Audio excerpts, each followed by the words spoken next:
elas visam somente os sintomas. Ele Riga, terapeuta de São Paulo, capital, proprietário do Instituto Sofia Riga, que fica aqui na Vila Prudente, Zona Leste, especializado em autoconhecimento, onde a gente aplica algumas terapias como radiestesia cósmica, investigação de consciente, reflexologia, reiki, quiropraxia, shambhala, terapias voltadas para o bem-estar físico, mental, emocional e espiritual.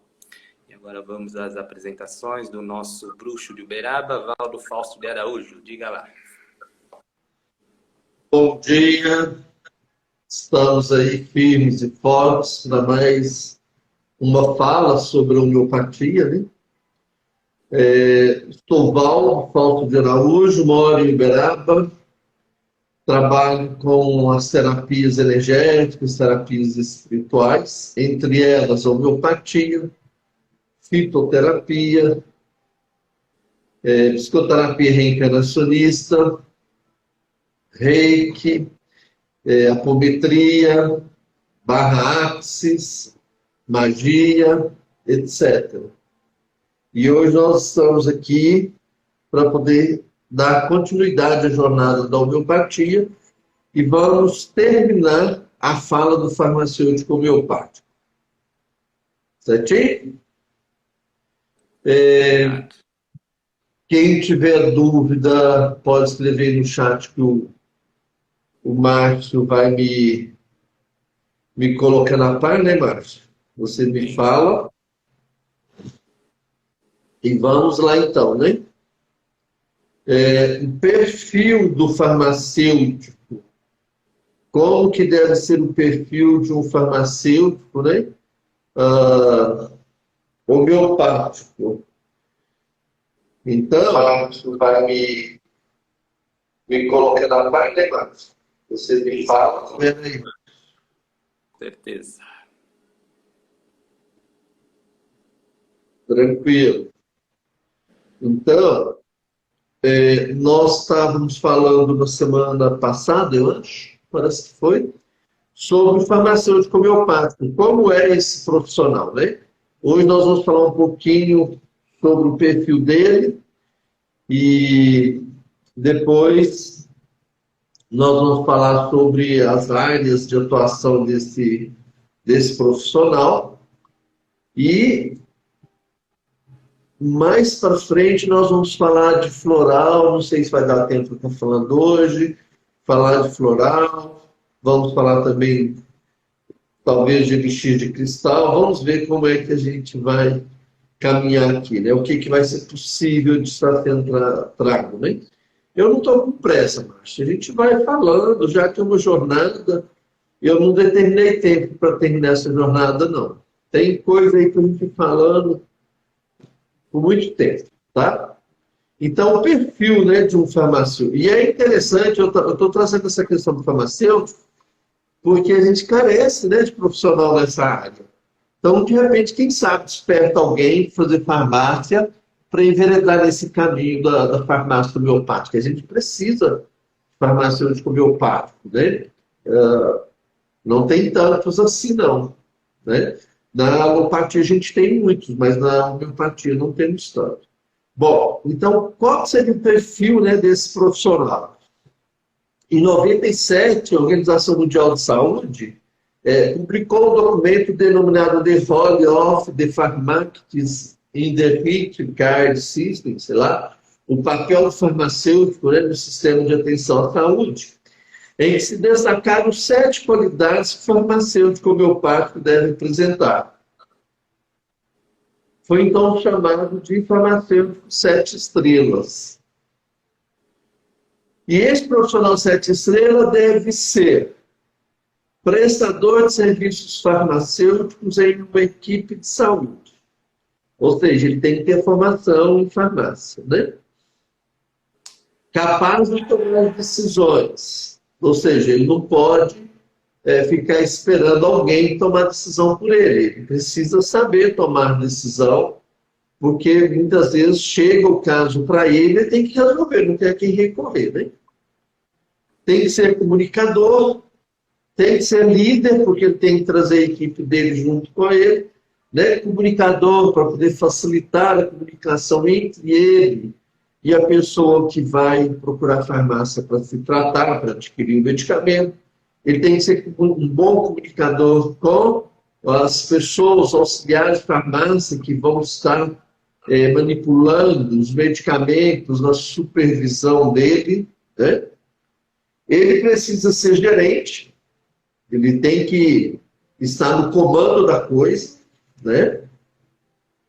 Precisa atualizar-se permanentemente, porque assim como na alopatia há especializações, na homeopatia, atualizações, na homeopatia também tem, né? E ele precisa ser educador, porque ele vai ter que educar as pessoas. Muitas vezes as pessoas tomam homeopatia também de forma errada. E aí fala que o medicamento não fez efeito. Por quê? Não está tomando como deveria tomar. Exemplo, homeopatia em gota, ela precisa ser tomada diluída em água. E quanto mais água você usar para diluir a medicação, melhor. Então, tem gente que às vezes coloca assim um fundinho de copo e pinga nas gotas que tem que tomar e toma.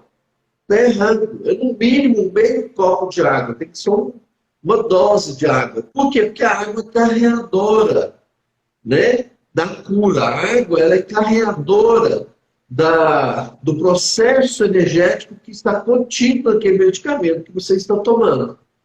Então, é necessário que seja diluído em água. E se for em glóbulo? Joga debaixo da língua e vai chupando. Não é para você mascar os glóbulos, como se estiver mastigar. Não é para você mastigar os glóbulos como você mastiga uma bala. Não, você joga debaixo da língua e fica ali chupando esse glóbulo até ele dissolver-se completamente. Então, só reprisando aqui, o farmacêutico 7 estrelas, né? Ou seja, o profissional 7 estrelas, o profissional de farmácia homeopática, ele precisa ser um prestador de serviço, ele precisa ter capacidade de tomar decisão, ele precisa ser comunicador, ele precisa ser líder, ele precisa ser gerente, ele precisa atualizar-se permanentemente, precisa ser um educador, né? E um educador exatamente para educar as pessoas como usar o medicamento. Por exemplo, nós temos hoje medicamento homeopático de forma spray. Tem muita gente que não conhece, né? Então, esse medicamento spray, por exemplo, for por uma questão de garganta, você pode borrifar lá dentro da sua boca. Mas se for por uma dor, né, você borrifa aqui, ó, e passa a mão para poder a energia impregnar, né, no seu organismo. Então, quem vai orientar isso? Quem vai passar essas informações? É o farmacêutico. Normalmente o homeopata passa, né? Mas é necessário que o farmacêutico reforce isso para que as pessoas possam fazer o uso adequadamente. Porque fazer o uso adequadamente também interfere no processo de cura, interfere no processo do tratamento da pessoa, né? O farmacêutico homeopata é um profissional capacitado a produzir medicamentos homeopáticos em diferentes escalas, métodos e formas farmacêuticas, bem como orientar os pacientes quanto ao uso racional e aos cuidados com os medicamentos homeopáticos. Então, por exemplo, tem gente que toma homeopatia, mas esquece ou deixa o vidro de homeopatia no console do carro tomando sol o dia inteiro. Esse medicamento vai perder o seu poder de ação. Ele teria que agir 100%, de repente ele vai agir só 10%, 20%. Por quê? Foi acondicionado de forma inadequada. O medicamento não pode ficar próximo a equipamentos eletroeletrônicos. Por quê? Os equipamentos eletroeletrônicos atuam na matriz energética do medicamento, alterando completamente o seu efeito. Então, às vezes, as pessoas tomam, mas não tomam esses cuidados. Elas tomam o remédio, mas não tomam os cuidados que precisavam tomar. No sentido de como ela está tomando o medicamento e de como que ela está armazenando o medicamento. Então, isso também é uma função do farmacêutico orientar as pessoas quando vão adquirir o medicamento. Apesar de que o homeopata já deve ter orientado lá no momento que ele indicou, que ele fez indicação. Mas é de suma importância que o farmacêutico reforce esses cuidados, tá? Sobretudo esses dois cuidados que eu estou trazendo. O primeiro, ficar abrigado à luz do sol, e o segundo, manter-se longe. Sim, eu falei só dos equipamentos eletroeletrônicos, né? Computador, geladeira, micro-ondas, notebook, celular e tantos outros que agora não lembro. Mas também em relação ao perfume. Então, por exemplo, a pessoa não deve guardar o medicamento no banheiro junto com o perfume, porque o perfume via energeticamente no medicamento. E o farmacêutico precisa estar orientando isso, assim como o homeopata já indicou, né, já falou, é importante que o farmacêutico reforce isso. Normalmente a gente orienta tomar o medicamento homeopático em jejum de hálito. As pessoas não entendem o que é esse jejum de hálito. Você toma homeopatia 30 minutos antes de escovar os dentes, ou 30 minutos depois que escovou os dentes. Então, se você tomar homeopatia e vai lá e escova os dentes, você corta o efeito do remédio. Se você escovou os dentes, vai lá e toma homeopatia, você corta o efeito do medicamento. Então, é jejum de hálito, não é jejum de comida. Então, muitas vezes as pessoas fazem jejum de comida para poder tomar o remédio homeopático. Não é assim, não é isso, tá? E eu acho que são essas questões. Bom, uma outra questão aqui. Ele deve estar preparado para trabalhar nas diferentes escalas. CH5, CH7, CH8, CH1000, se for o caso, né? 50 milesimal. Isso são as escalas. E o método, ele precisa saber diferenciar o que é um método hahnemanniano, que é o método que o medicamento é batido com a mão, portanto é CH, ou se é o método, me foge o nome aqui agora, em que foi batido pela máquina, portanto é só C. Então, quando é hahnemanniano, é CH5. Quando é batido na máquina, é 5C. E ainda tem outros métodos, Courvoisier, sei lá, agora eu não lembro. Tem o método de um homeopata da Inglaterra, Wittrock, sei lá, ele trabalha com escalas elevadíssimas, 50 milesimal para cima, né? 50 milesimal, 50 milesimal, ou seja, está mexendo nas vidas anteriores, bem lá atrás. É um método atual, né? Esse homeopata, ele dá cursos atualmente na Grécia, vai muito brasileiro para lá fazendo curso com ele, é um cara famosíssimo. Mas, pela minha formação, que é hahnemanniana, eu tenho cuidado em fazer esse tratamento, porque só trabalho com potências muito elevadas, tá? E na escola hahnemanniana, a gente trabalha com potências baixinhas, escalas baixas e vai subindo. Por isso que eu tenho uma certa restrição, né? Não fui formado assim. Portanto, não tenho moral para poder avaliar. A manipulação homeopática, né? Para a realização da manipulação homeopática é essencial o estabelecimento, a farmácia, né? cumpra o preconizado nas legislações vigentes. Então, a farmácia não pode manipular de qualquer jeito, não. Existem condições, né?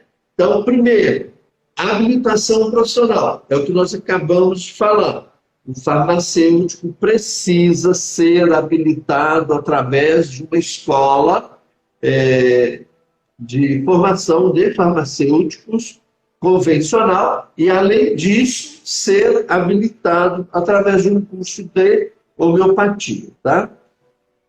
A farmácia homeopática como estabelecimento de saúde, tudo isso está regido por leis. Mas eu não vou trazer aqui quais são essas leis, porque senão vai ficar muito longo, né? E não é de interesse assim. Então, eu acho que agora é importante a gente passar a ideia para o pessoal como é que funciona o processo, né? Esses aspectos técnicos não vêm ao caso. A área de atuação de um farmacêutico, né? A atuação do farmacêutico homeopata relacionada à produção e à gestão logística dos medicamentos. 2.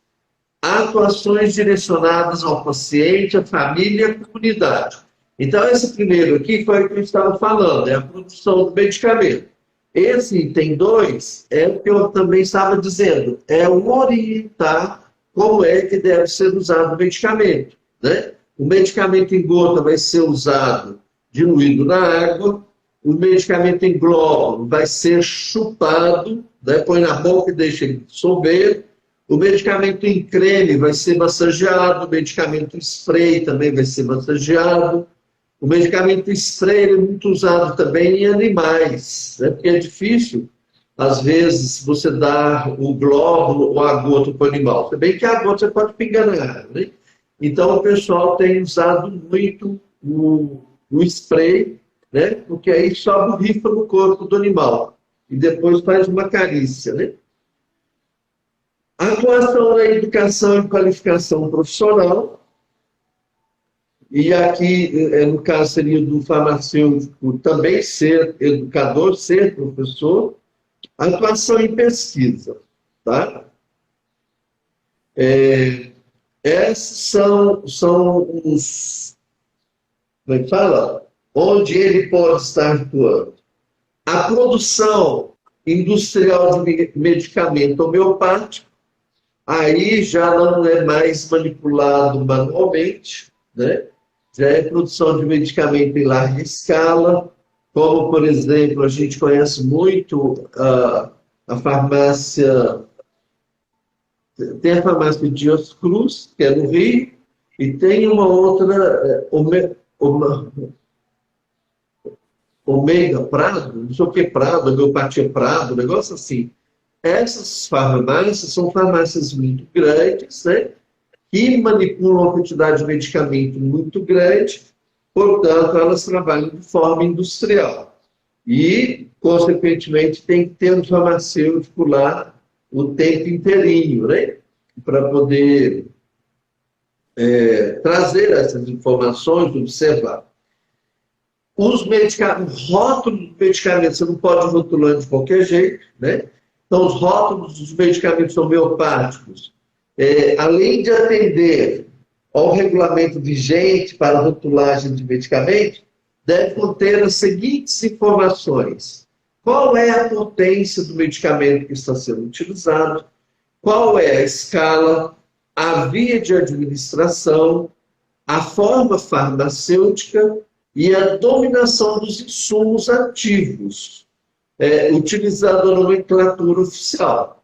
Também deve constar no rótulo o texto homeopático, porque muitas vezes as pessoas fazem confusão, né, Márcio? Por isso que eu vou falar depois, não hoje, mas depois eu vou estar falando sobre floral, vou falar sobre elixir de cristais, vou falar de fitoterapia, porque as pessoas, às vezes você fala, já tomou homeopatia? Já. Por que você não tomou? Cúrcuma longa. Mas cúrcuma longa, aí você vai tentar entender, né? Como que é que você tomou isso? Eu pegava o pó, dissolvia no meio copo de água e tal. Isso não é homeopatia, isso é fitoterapia. Não tomou homeopatia? Já. Qual que é eu não sei, só sei que eu pingava debaixo da língua. Então, também não é homeopatia, isso é floral. Tá? Então, essas questões precisam ser bem especificadas e no rótulo é necessário, é exigência que tenha escrito medicamento homeopático, né? Para as pessoas não fazerem confusão, né? Isso é uma determinação da Anvisa e que é justa. E uma outra questão também é determinação da Anvisa, isso aliás é ter um código internacional. Os medicamentos homeopáticos, eles são reconhecidos, eles são prescritos com nome científico. Normalmente com o nome científico da planta ou com o nome científico do animal, né? À exceção de medicamentos mais novos, tipo isopatias, tem um tipo de medicamento também que me foge a memória, que aí não é pelo nome científico, tá? Por exemplo, rim, né? Rim é um medicamento para o rim. Então, normalmente ele é comercializado com o nome do próprio rim. Ou então, tipo, cérebro total. São medicamentos feitos a partir de órgãos. Aí, normalmente, esses trazem o nome do próprio órgão e não trazem o nome científico. Os outros, né, eles são reconhecidos pelo nome científico da planta ou do animal, de onde foi retirado o insumo ativo do medicamento. O farmacêutico homeopata ele pode atuar na função de responsável técnico, gestor da produção, da garantia e controle de qualidade, elaborar relatórios técnicos a serem apresentados às autoridades governamentais, além de assessorar as empresas em quaisquer aspectos que envolvam o conhecimento técnico e dar assistência técnica efetiva ao setor, sob sua responsabilidade profissional, na indústria farmacêutica de produtos veterinários, homeopáticos e em indústria de produtos homeopáticos para outras finalidades, respeitadas as atribuições legais de outras profissões. Então, não esquecendo que nós podemos utilizar a homeopatia para harmonização de ambiente, podemos utilizar a homeopatia para tratamento de humanos, para tratamento de plantas, para tratamento de animais. Então, o farmacêutico ele precisa ter essa formação específica para ele poder saber, né, não só manipular o medicamento, como também orientar a pessoa que vai utilizar. Por exemplo, na agricultura, né, essas agriculturas orgânicas que usam homeopatia no tratamento do solo, que usam homeopatia na produção do alimento, normalmente tem uma pessoa, um agrônomo, que também fez curso de homeopatia e que sabe produzir o medicamento. Então, o medicamento é produzido em casa, lá na fazenda mesmo, né? Para grandes quantidades. Então, tipo, ele vai pegar aquele trator lá com um tamborzinho lá atrás que ele vai arrastar. Suponhamos que o tambor lá tenha 10 mil litros. Você vai 10 mil litros de água em ml do medicamento homeopático que ele fabricou. Porque ele não pode despejar lá, tipo assim, 10 mil litros de água, aí ele vai colocar 1.000 litros de medicamento. Não, não é assim não. Tá? Tem uma observação, né? Precisa ser feito um estudo para ver a necessidade, se essa homeopatia é para corrigir o solo, se essa homeopatia é para alguma praga que está no solo, se a homeopatia é para fazer a planta desenvolver mais rápido. Então, tudo isso é possível, desde que seja analisado com cautela a utilização. tá? E normalmente quando a gente trata de plantas, a planta e o animal são extremamente sensíveis e a gente vai usar uma dose mínima. Plantas, animais, crianças, bebês são extremamente sensíveis.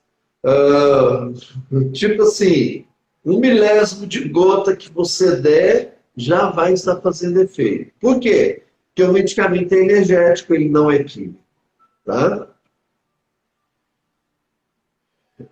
A atuação do homeopata direcionada ao paciente, à família e à comunidade. É o que eu estava dizendo, né? A resolução que determina isso, que orienta, é a CFF 585/2013. Veja que são recomendações novas, né? Atualizadas, vamos assim dizer. O homeopata, o farmacêutico homeopata, ele é capaz de orientar o usuário a utilizar corretamente os medicamentos homeopáticos, auxiliando na cura de enfermidades leves e também prevenindo e evitando o desenvolvimento de enfermidades graves, levando sempre em conta a lei de semelhantes. A opção pela homeopatia exige por parte do paciente uma compreensão do que é o tratamento e uma observação atenta da ação do medicamento prescrito, ou seja, uma observação atenta e crítica de si mesmo, e que ele exercite o empoderamento de sua própria saúde, o que torna a homeopatia atual e interativa, como devem ser os terapêuticos da nova era. Então, o que acontece? Muitas vezes a pessoa procura o homeopata com aquela visão que ela tem do médico, pensando que o homeopata vai fazer um milagre, vai dar um remédio ali e que vai ser milagroso, vai resolver o problema. Não é assim, né? Por quê? Tratar-se homeopaticamente, você está tratando de pessoas. E a gente sabe que cada pessoa tem um nível de sentimento, um nível de sensibilidade, tem uma emoção, cada um tem uma emoção. Então, tudo isso é levado em consideração não só na indicação do medicamento, assim como também na dosagem. Então, uma pessoa que é extremamente sensível, extremamente delicada, um médium, né, que trabalha ostensivamente com uma sensibilidade muito grande, você não vai mandar ele tomar 10 gotas do medicamento, porque isso vai ser demais para ele. Vai mandar ele tomar 1 gota, 3 gotas, no máximo 5 gotas. Por quê? Porque isso vai fazer um efeito muito grande, né? E também uma chamada ao autotratamento. Por quê? Porque você fala para a pessoa assim, você vai começar a tomar esse medicamento, você vai anotar para mim tudo o que irá acontecer a partir da primeira dose do medicamento que você tomar. O que você está fazendo? Você está fazendo com que a pessoa preste atenção no corpo dela. Porque o medicamento vai trazer reações. Por que vai trazer reações? Porque o medicamento vai pegar a doença e jogar para fora. Segundo a lei de Ehring, né, a cura acontece de cima para baixo, de dentro para fora, do órgão de maior eleição para o órgão de menor eleição. O que significa isso? De cima para baixo, a pessoa está com enxaqueca, você vai tratando dela, aí aparece uma coceira nos braços, aí depois essa coceira desce para o abdômen, aí depois essa coceira desce para o joelho, aí depois ela chega lá no dedão do pé. Nossa, quando isso acontece, a gente vibra. É sinal de cura, de cima para baixo. Agora, se a pessoa tem uma coceira no pé, aí você dá um remédio para ela, sai a coceira no pé, mas começa a coçar o peito, está errado. Está errado. Não pode acontecer assim. Tá? Se a coceira está no pé, ela tem que sair do pé para o dedão do pé, sei lá, para a sola do pé e dali ir embora. Ela não pode subir. Certo? Na alopatia, porque na alopatia eles dão medicamento para suprimir, pode acontecer, mas no tratamento homeopático isso não pode acontecer. Exemplo, a pessoa está com problema no coração. Aí você dá um remédio para ela, ela passa a ter um problema no cérebro. Não pode. Está errado. Por quê? O coração e o cérebro são órgãos eletivos, são órgãos muito importantes. Ou então, né, você dá um remédio. A pessoa tem um problema no coração, você dá um remédio para ela, aí surge um problema no pulmão. O pulmão também é órgão eletivo, então não pode, o tratamento está errado. Agora, se você der um medicamento para a pessoa, para tratar o coração, e de repente sai uma ferida no corpo, seja onde for, né? Que seja ferida na cabeça, parabéns, ótimo, está certinho, está saindo, a doença está saindo para fora. Está saindo do órgão de maior eleição para o órgão de menor eleição. Está saindo do órgão mais interno e vindo para o órgão mais externo. É sinal de que está no caminho de cura. Certinho? O terceiro item, né? Atuação na educação e qualificação profissional. O farmacêutico homeopático, ele vai atuar desta forma. Por quê? Porque é importante que ele seja capacitado para ministrar aulas na disciplina de farmácia homeopática ou de homeopatia. Então, por isso a necessidade dele estar fazendo, né, a formação do curso em homeopatia. Considerando as peculiaridades da terapêutica homeopática, sua filosofia, sua farmacotécnica e assim farmacêutica, que contribuam para a adesão aos tratamentos e o uso adequado e racional dos medicamentos homeopáticos. Então, o que significa isso? Ele precisa conhecer a terapêutica do tratamento homeopático. Quando eu falo as leis de Hering, né, a cura ocorre de cima para baixo, de dentro para fora, do órgão de maior eleição para o órgão de menor eleição, essa é uma terapêutica, e ele tem que saber disso, né? Uma outra coisa, ele precisa saber da filosofia da homeopatia. Qual que é a filosofia da homeopatia? Semelhante cura semelhante. Ao contrário da alopatia, que é vamos falar assim, o inimigo cura, né? O inimigo. Por quê? Porque lá trabalha com o sintoma, curando o sintoma. É o contrário, né? A atuação da pesquisa, qual que é a importância do farmacêutico? Nós estamos vivendo, lá em alguma live atrás, nem não lembro qual, eu falei dos miasmas, né? Aí eu falei, nós temos o miasma. O primeiro miasma que nós temos é a psora, depois a psicose, depois o tuberculinismo, cancerinismo, aiditismo, e o DGO. Parece que pulei um aí. Mas é só para entender. O que acontece? O DGO já é um miasma de altíssima complexidade.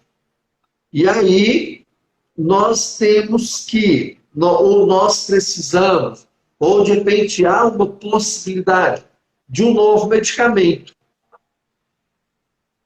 E esse novo medicamento vai vir de que forma? Através de pesquisa. Por exemplo, Covid. Vamos pegar o Covid, que é uma coisa que muita gente sofreu por isso aí.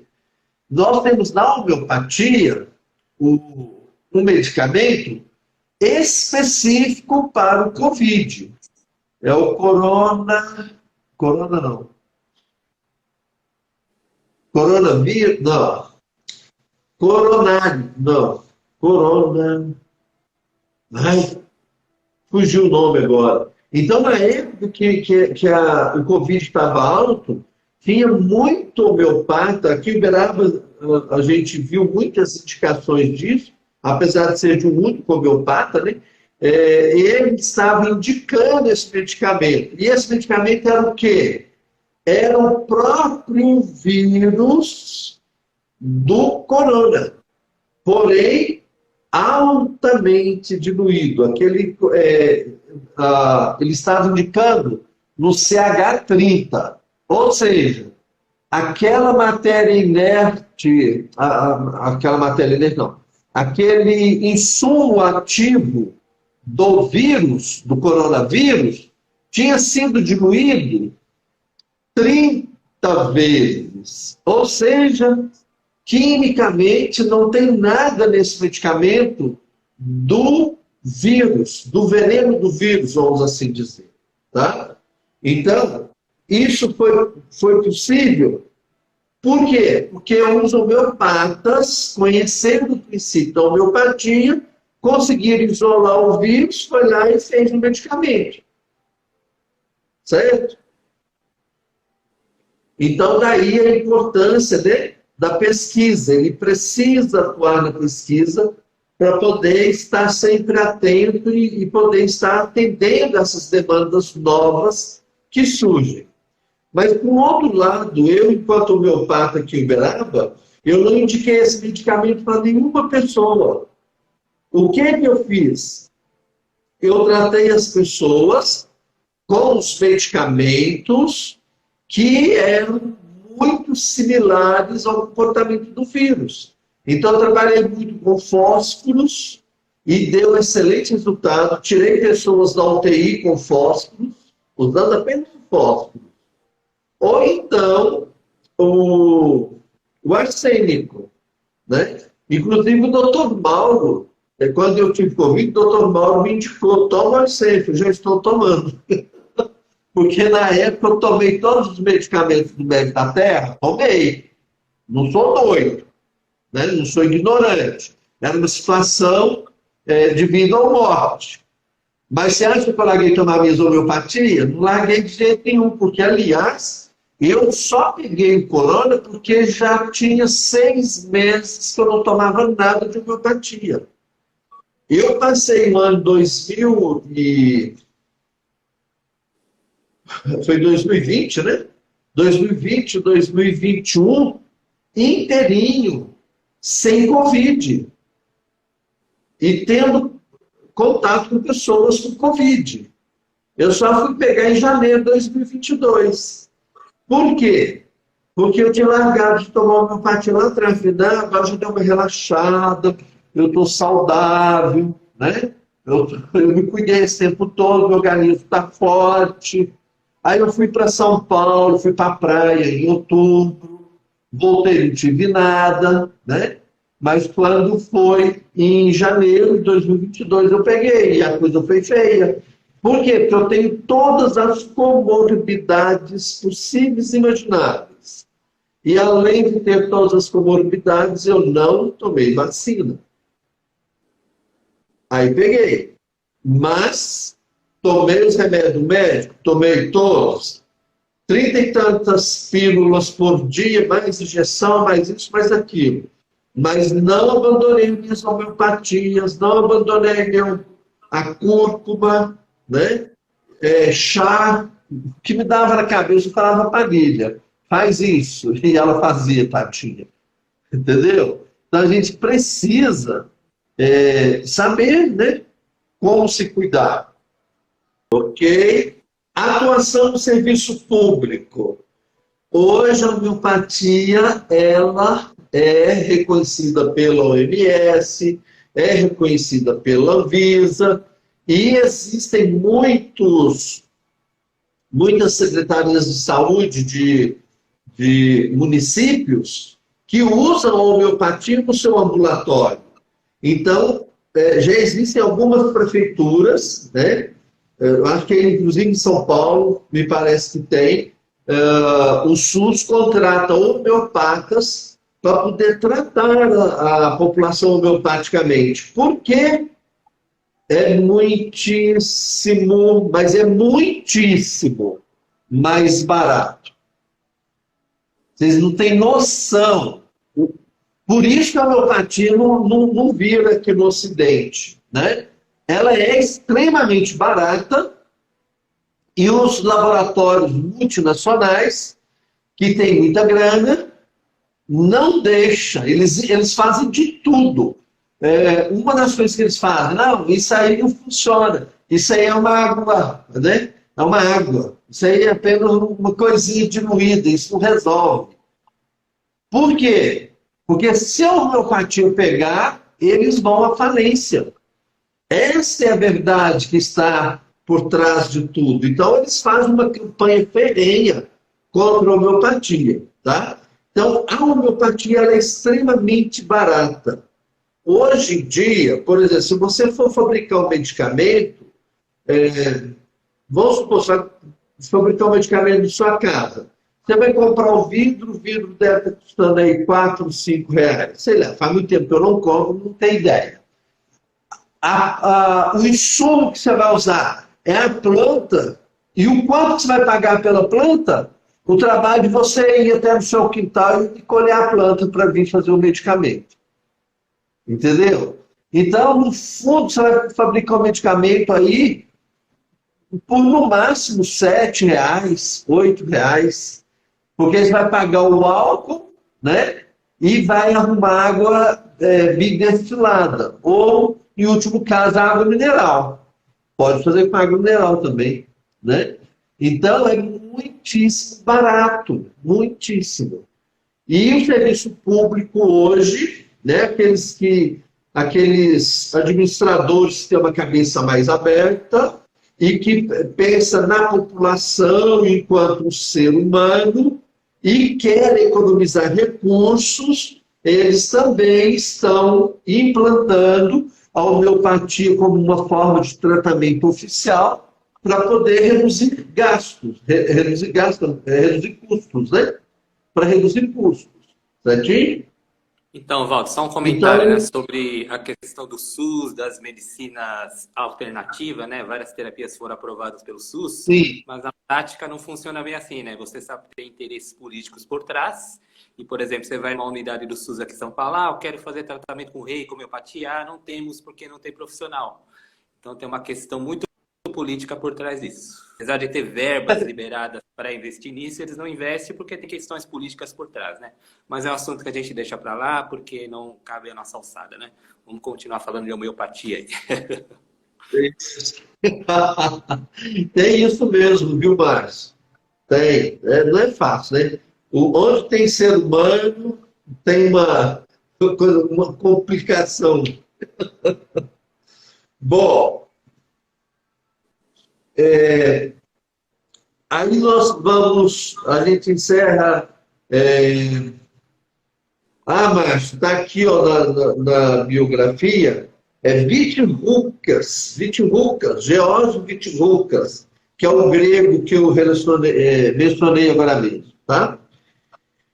E aí agora nós vamos falar um pouquinho sobre floraloterapia. Então, Walter, só um aviso aqui, ó. Para você administrar seu tempo aí, temos 7 minutos, tá? 7 minutos. 7 minutos? Isso. Ô, Márcio, então vamos deixar a floraloterapia para a próxima semana, começar na próxima semana, para a gente não picotar, e eu fico à disposição para responder alguma pergunta, algum questionamento, seja do que eu falei hoje, ou seja de questões homeopáticas que eu falei em outros momentos, ou alguma outra curiosidade. O que você acha? Bom, então vamos lá. Quem quiser fazer pergunta, é só digitar no chat. Temos mais aí 6 minutinhos, né? Enquanto a gente vai finalizando aqui. Se não tiver mais perguntas, Walter, a gente pode finalizar e retoma na próxima semana, então, com florais. Seria o assunto da próxima. Floraloterapia. Ok, então, quem quiser fazer perguntas, temos mais um tempinho. Se não, a gente vai se despedindo, Walter.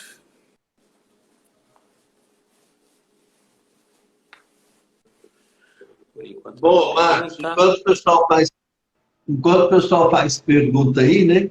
Eu vou só trazer novidades. Opa, diga lá. As novidades do Congresso, né, Márcio? Para quem não sabe, semana passada eu fui para São Paulo, inclusive encontrei com o Marcos lá na quinta, né, Marcos? Acho que foi na quinta.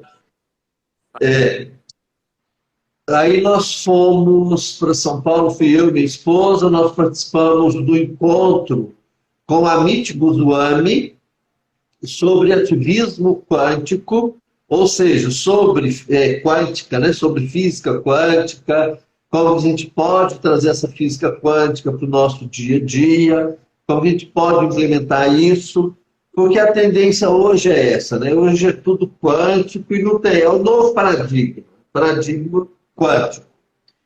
E depois nós fomos para o Congresso Internacional de Opometria, onde nós tivemos a oportunidade de estarmos com os, vamos dizer, né, os barões da apometria, palestrantes internacionais, contribuíram muito, trouxeram muita coisa nova, lógico, não vou estar passando aqui, né, mas só para matar a curiosidade do pessoal aí, trouxeram muita coisa nova, desmascararam algumas coisas que, inclusive, eu fiquei perplexo, porque eu sempre falei que o doutor José Lacerda desenvolveu apometria no centro de Umbanda. Isso é mentira, não foi. E aí diz que é uma pessoa que trabalha com apometria, que cobra até muito caro pelos atendimentos, e os custos dele é faraônico. Essa pessoa é que criou esse estigma de que o doutor José Lacerda criou a homeopatia, a apometria na casa de Umbanda. Não tem preconceito nenhum, não tem nada, mas a origem não foi na casa de Umbanda. Foi na casa do Jardim, que existe até hoje, que inclusive eles dão curso. Então, assim, para mim foi muito importante. A Lília também gostou demais da conta. Foi, assim, das palestras foram assim, de altíssimo nível mesmo, tá? E tivemos lá, como palestrante, 4 médicos. Eu amei, porque são médicos com esse novo paradigma, enxergando a coisa diferente. Um deles é o Paulo Frutuoso, que eu não sabia que ele é oncologista. O velhinho tem uma cabeça show de bola. Ele trouxe para a gente a experiência dele ao longo de mais de 40 anos, enquanto médico e enquanto apômetra. Foi muito bonito. Eu fiquei assim, louco, fiquei apaixonado pelo Congresso. E é isso. Tem alguma pergunta? Estamos na era da luz e muitas máscaras estão caindo, né? Estão vindo à tona. Estão caindo. A verdade que está toda. Bom, então, Valdo, Alguma semana que vem pergunta? estaremos juntos. Próxima terça-feira, mais uma jornada da homeopatia. Gratidão pela presença do pessoal, gratidão pela sua disponibilidade, Valdo. Chegou agora de viagem, está aí conosco. Bom descanso. Eu cheguei aqui, o canal era 7 horas da manhã. Aí eu tinha live com você, eu tinha atendimento, a live com você, eu tenho a agenda do tratamento itinerante para as 14 horas, tenho a agenda do reiki presencial, reino online às 20 horas, e eu tenho palestra às 19h30. E eu não preparei a palestra ainda. Agora que eu vou começar a preparar a palestra. Vai lá preparar a palestra, boa palestra, bom feriado. Um beijão a todos. Gratidão. Abraço. Grande abraço. Gratidão a todos. Até mais. Tchau, tchau. Tchau, tchau.